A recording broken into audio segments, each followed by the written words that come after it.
warahmatullahi wabarakatuh. Bertemu lagi dengan Bu Guru. Sekarang kita masih belajar di tema 3, peduli terhadap makhluk hidup, pembelajaran 1, subtema 1, pembelajaran keempat. Nah, sikap baik apa yang bisa kita lakukan untuk tumbuhan di sekitar kita? Tapi alangkah baiknya sebelum belajar mari kita membaca basmalah dulu. Bismillahirrahmanirrahim. Nah, anak-anak Bu Guru, kemarin kita sudah belajar tentang bagian-bagian tumbuhan. Ada akar, ada batang, ada bunga, ada daun. Yang mana macam-macam atau bagian-bagian tumbuhan itu ada atau mempunyai fungsi masing-masing. Ya. Sekarang kita akan membaca cerita Lani dan adiknya. Lani mempunyai tanaman yang ditanamnya di rumah. Setiap pagi dan sore Lani selalu menyiram tanamannya. Selain menyiram, Lani juga memberikan pupuk seminggu sekali. Tanaman Lani menjadi subur dan tumbuh dengan baik.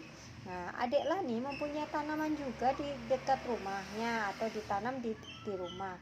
Seringkali ia lupa untuk menyiram tanamannya. Ia juga jarang memberikan pupuk. Lani sudah sering mengingatkan adiknya. Namun, adik Lani selalu lupa. Ia lebih senang menonton TV dan bermain, sehingga tanaman miliknya menjadi mati. Nah, di sini ada pertanyaan. Boleh diskusikan dengan ayah atau bunda di rumah. Apa yang dilakukan Lani terhadap tanamannya? Lani selalu menyiram tanamannya dan memberikannya pupuk sehingga tanamannya menjadi subur.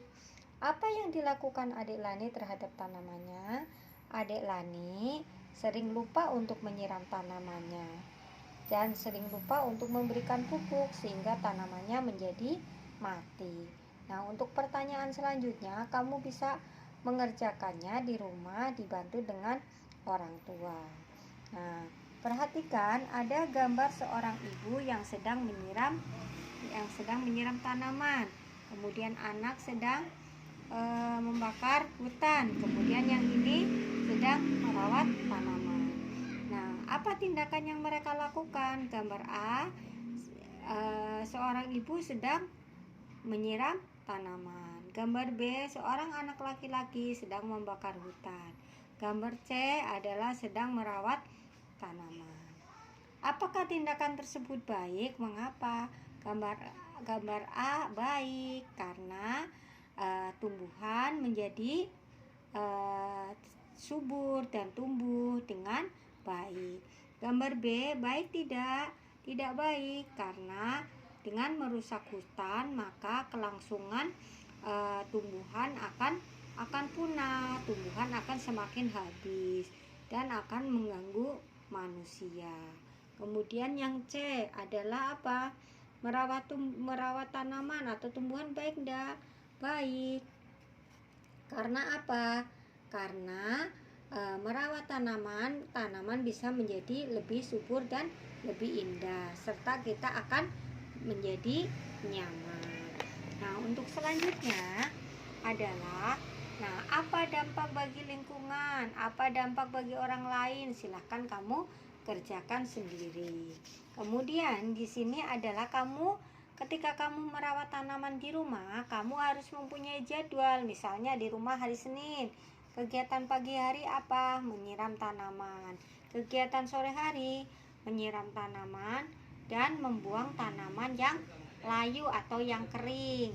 Untuk selanjutnya Selasa, Rabu, Kamis, Jumat, dan Sabtu kamu bisa mengerjakan sendiri ya. Kemudian untuk di halaman 29, nah lihatlah kembali pertanyaan kamu. Apakah kamu dapat mengelompokkan pertanyaan kamu termasuk kriteria apa bukan? Nah, ini pertanyaan yang baik. Yang pertama yaitu jawabannya bukan iya atau tidak. Yang kedua, menggali lebih banyak informasi. Yang ketiga, diawali dengan apa, siapa, di mana, kapan, mengapa, dan bagaimana. Yang keempat, pertanyaannya fokus atau tepat sasaran. Yang kelima, pertanyaannya harus menggunakan bahasa yang benar. Yang keenam, antar pertanyaan berkesinambungan. yang ditanya sesuai dengan topik. Nah, jadi Bu Guru ingatkan ketika kita membuat pertanyaan itu, jawabannya itu sebaiknya tidak menggunakan iya atau tidak. Sebagai contoh, apakah kamu di rumah membantu ibu? Ya. Nah, itu pertanyaannya baik tapi kurang baik. Nah, pertanyaan yang baik bagaimana? Bagaimana cara kamu membantu orang tua? Nah, kamu sebutkan tuh, saya membantu ibu dengan hati yang senang. Yang saya bantu adalah ketika saya bangun tidur, saya membersihkan dan lain sebagainya. Nah, itu adalah ciri pertanyaan yang baik. Sekian dari Bu Dewi, tetap semangat, jaga kesehatan. Assalamualaikum warahmatullahi wabarakatuh.